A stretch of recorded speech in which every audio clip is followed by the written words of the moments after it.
तो आज के मंडे के एपिसोड के अंदर हम फाइनल बॉस देखने को मिले, कोडी रोड्स देखने को मिले एंड हमें देखने को मिला जॉन सीना देखने को मिले and thank you Roman Reigns के चैट्स लगते नजर आए मंडे नाइट रॉक के अंदर। ऑडियंस ने बहुत सपोर्ट किया रोमन रेंज। तो मंडे रॉक की शुरुआत करते नजर आए हमारे ट्रिपल एच रिंग के अंदर आते हैं और वो कहते हैं कि हिस्ट्री क्रिएट कर दिया हमारे रेसलमेनिया 40 ने। रेसलमेनिया 40 के अंदर बहुत बेहतरीन मैच देखने को मिला है, बहुत सारे टाइटल चेंज होते नजर आए एंड इस बार का रेसलमेनिया 40 ने हिस्ट्री क्रिएट कर दिया एंड 1.5 लाख के आसपास ऑडियंस आई थी इस बार रेसलमेनिया देखने के लिए। ट्रिपल एच कहते नजर आए कि रेसलमेनिया के अंदर हमें न्यू एरा का एक शुरुआत होता नजर आया है। स्टोरी फिनिश तो कल ही कोडी रोड्स ने, लेकिन न्यू स्टोरी अब से कंटिन्यू हो रही है एंड कहा कि अब न्यू एरा का शुरुआत हो रहा है और पुराना एरा खत्म हो चुका, अब न्यू एरा देखने को मिलेगा, इंटरेस्टिंग चीजें देखने को मिलेंगी। एज ट्रिपल एच ने कहा बाद में वेलकम करते हैं वो कोडी रोड्स का अनडिस्प्यूटेड यूनिवर्सल चैंपियन जो कि नए बने हैं हमारे रेसलमेनिया 40 के अंदर। तो कोडी रोड्स रिंग के अंदर आते हैं और वेलकम करते हैं ट्रिपल एच कहते हैं ट्रिपल एच बधाई देते हैं कोडी रोड्स को एंड कहते हैं कि तुम्हें बधाई हो, तुमने अपने पापा का सपना पूरा कर दिया, तुमने अपना स्टोरी फिनिश कर रोमन रेंज को हरा दिया, क्योंकि रोमन रेंज कोई नहीं हरा पाता, तुमने वो काम करके दिखा दे जो कोई भी नहीं कर पाता था।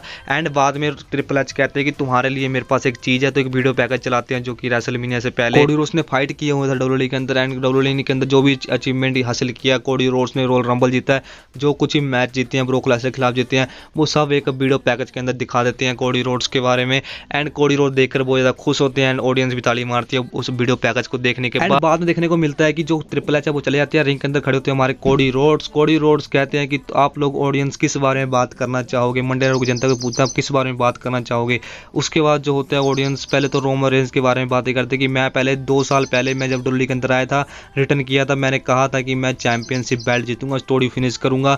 आज 2 साल बाद मैंने स्टोरी फिनिश कर दिया, रोमन रेंज को हरा दिया, मैंने अपना सपना पूरा कर लिया, जो मैंने कहा था वो पूरा कर दिया, चैंपियनशिप बेल्ट मेरे हाथ में है। बाद में कोडी रोड्स आते हैं रोमन रेंज के टॉपिक के ऊपर, रोमन रेंज के बारे में कहते हैं कि रोमन रेंज ने अपने एरा के अंदर बहुत चीजें हासिल कर ली, सभी सुपरस्टार को हरा दिया एंड अपने चैंपियनशिप बेल्ट को रेन को बहुत आगे तक ले आए, लेकिन मैंने उसे हरा दिया रेसलमेनिया 40 के अंदर। जब उन्होंने रोमन रेंज के बारे में बात किया और रोमन रेंज को एक्नॉलेज भी कर लिया मंडे नाइट रॉक के अंदर, कोडी रोड्स रोमन रेंज के चैट्स लगना शुरू हो जाते हैं वहां की ऑडियंस की तरफ से and audience thank you Roman के चैट्स लगाना शुरू कर देती है। उसके बाद जो रोमन रेंज को एक्नॉलेज कर लेते हैं कोडी रोड्स, कहते हैं कि वो बड़ा रेसलर था एंड अनडिफीटेड था, लेकिन मैंने उसे हरा दिया। 1316 दिन के आसपास उन्होंने टाइटल रेन बना रखा था, लेकिन मैंने उसे रेसलमेनिया के अंदर टाइटल रेन का अंत कर दिया मैंने, यानी कि कोडी रोड्स बोल रहे होते हैं। उसके बाद रोमन रेंज के बारे में कहते हैं रोमन रेंज को मैं एक्नॉलेज करता हूं। बाद में कोडी रोड्स कहते हैं कि मैं अब आपका न्यू चैंपियन हूं, अनडिस्प्यूटेड चैंपियन, मैंने रोमन रेंज को हरा दिया, अब वो चैंपियनशिप बेल्ट मेरे पास है और चैंपियन की जो फीलिंग है इस चैंपियनशिप बेल्ट की बहुत अच्छी फीलिंग है एंड उसकी इज्जत बहुत करते हैं कोडी रोड्स। बाद में उनको इंटरप्ट करते हैं हमारे दी रोक रिंग के अंदर आते हैं एंड वो बात कहते हैं कि तुमने रोमन रेंज को आखिरकार हरा दिया, तुमने चैंपियनशिप बेल्ट जीत ली और बीच रिंग के अंदर तुमने पिन कर दिया रोमन रेंज को, कोडी रोड तुम्हें बधाई हो। एंड बाद में वो कहते हैं कि तुम्हारी जो चैंपियनशिप बेल्ट है बहुत अच्छी है, क्या मुझे दोगे? तो जो ऑडियंस होती है वो कहते हैं नो, लेकिन वो कोडी रोड्स कहते हैं कि तुम्हारे पास जो चैंपियनशिप बेल्ट है वो मुझे दे दो, मैं तुम्हारी अपनी चैंपियनशिप बेल्ट तुम्हें पकड़ाता हूँ, देखता हूँ फील करके कैसा लगता है चैंपियनशिप बेल्ट तुम्हारी।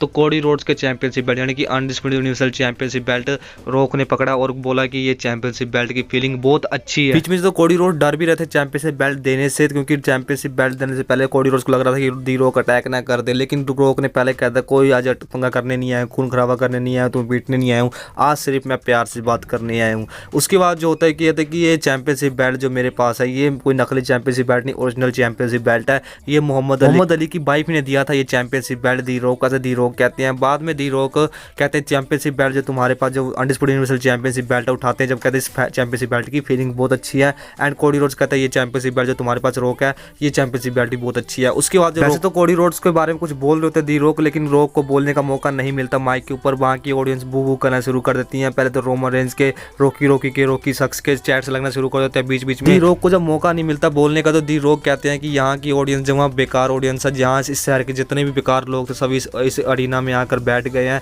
एंड कहते हैं जहाँ बेकार ऑडियंस है यहाँ की। तो दी रॉक बाद में कहते हैं कि मैं फिर से लड़ने तुम्हें नहीं आया हूँ, तुम्हारे साथ कोडी रोड्स एंड तुम्हारे ऊपर कोई अटैक करने नहीं आया, तुम्हें खून खराबा नहीं करने आए, यहाँ पे कोई फायरिंग नहीं करने आए, यहाँ पे कोई भी नहीं है, बस तुम और मैं हूँ। और दी रॉक को कहते हैं कि चलो इस बार तो तुमसे लड़ाई नहीं लड़ना है, लेकिन मैं तुम्हारे पास दोबारा आऊँगा, तुमसे मैच रेसल करूँगा, चाहे तुम्हारे पास चैंपियनशिप बेल्ट हो या ना हो, पर मैं तुमसे मैच लड़ने के लिए दोबारा। तुमने रोमन रेंज को बीच रिंग के अंदर तुमने पिन जरूर कर दिया 1 2 3 और तुम चैंपियन बन गए, लेकिन तुम्हें एक बात बता दूं कि तुमने रोमन रेंज को हराया, लेकिन नाइट 1 के अंदर मैंने तुम्हें हराया था, तुम्हें पिन किया। बाद में कोडी रोड्स को कहते हैं दी रॉक की तुम्हारा तो स्टोरी फिनिश हो चुका है रोमन रेंज के साथ, लेकिन मैं तुम्हें बता दूं कि तुम्हारा स्टोरी मेरे साथ शुरू हो चुका है, एक स्टोरी बंद हुआ तो दूसरी स्टोरी चालू हो चुकी है तुम्हारा मेरे साथ, तो तुमसे मैं जल्दी मिलने आऊँगा और तुम बस मेरा इंतजार करना। और उनके हाथ में कुछ पकड़ा है, क्या कि मैं तुम्हें कुछ देता हूँ और तुम किसी को मत बताना तुम्हारे हाथ में क्या, बस जो हाथ खोलना मत, हाथ को बंद रखना। हाथ कुछ पकड़ाया और कोडी रोड्स ने रख लिया। ये सिर्फ 2 जने को पता है कि इसके अंदर क्या है, हाथ के अंदर क्या पकड़ा है कोडी रोड्स को। एंड कोडी रोड्स के हाथ चुपचाप पकड़ाया दी रॉक ने, एंड कोडी रोड्स ने रख लिया। नहीं मेंशन नहीं किया क्या चीज़ है उसमें, बस दी रॉक जब वापस आएंगे तो मेरे साथ तभी ये खुलासा हुआ कि उनके हाथ में क्या पकड़ाया था। कोडी रोड्स के हाथ में क्या था जो दी रॉक ने पकड़ाया, वो खुलासा जल्द होने वाला है जब दी रॉक वापस आएंगे, जब फ्यूड चलेगी Cody Rhodes and the rock की। मेरे हिसाब से समर स्लैम तक का वेट करना पड़ेगा, तभी हम देखने को मिलेगा। तो नेक्स्ट हमें जॉन सीना का रिटर्न देखने को मिलता है मंडे नाइट रॉ के अंदर। आपको बता दूं कि टैग टीम मैच चल रहा था judgment day members versus the awesome truth का बीच में। एंड आपको बता दूं कि जब ऑसम ट्रूथ 2 बंदे थे एंड जो दी जजमेंट डे के मेंबर्स 3 बंदे हो गए थे, तो नंबर गेम खेलने लगे थे जजमेंट डे के मेंबर। तो बाद में जो टैग की जरूरत पड़ी एक तीसरे बंदे की, जॉन सीना का थीम प्ले सॉन्ग होता है। जॉन सीना रिंग के अंदर आते हैं एंड जॉन सीना टैग मांगते हैं हमारे दी मिज से, एंड टैग देते हैं दी मिज। एंड अंदर रिंग के अंदर आते सार जो जेडी मैकडोना को बजाना शुरू कर देते हैं, जेडी मैकडोना को फिनिशर लगाते हैं। एंड उस बाद में आर्थर भी आते हैं, आर्थर भी फिनिशर लगाते हैं। एंड दी मिज आते हैं, वो भी अपना मूव लगाते हैं जॉन सीना वाला। एंड तीनों जने इकट्ठे फिनिशर लगाते हैं जजमेंट डे के मेंबर्स के ऊपर एंड 1 2 3 पिन कर देते हैं और इस मैच में विक्ट्री हासिल हो जाती है ऑसम ट्रूथ की। एंड उनकी मदद की हमारे आर्थर एंड दी मिज की मदद की हमारे जॉन सीना ने, 60 time world champion John Cena ने।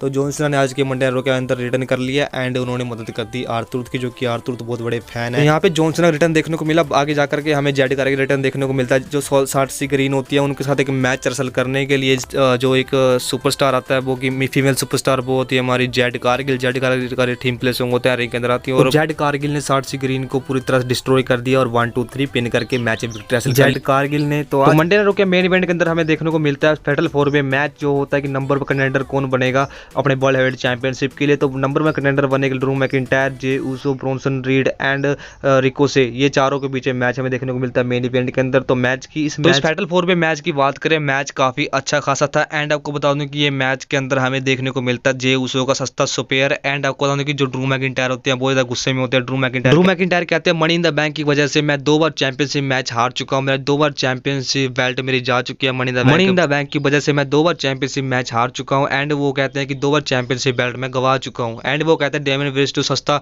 अंडरटेकर, अब अंडरटेकर की रेस करता है और मेरे ऊपर अटैक करता रहता है, बार बार कैश इन करने के लिए आ जाता है, उसको मैं छोड़ने नहीं वाला। फैटल 4 में मैच एक बार जीत जाऊं। फैटल 4 में मैच की रिजल्ट की बात करें तो इस मैच के अंदर होता है कि जब ड्रू मैकिंटायर अपना क्लेमोर लगाने के लिए जाते हैं जे ऊसो के ऊपर, तो पीछे से सीएम पंक उनका पैर खींच देते हैं, मतलब इंटरप्ट कर देते हैं ड्रू मैकिंटायर को।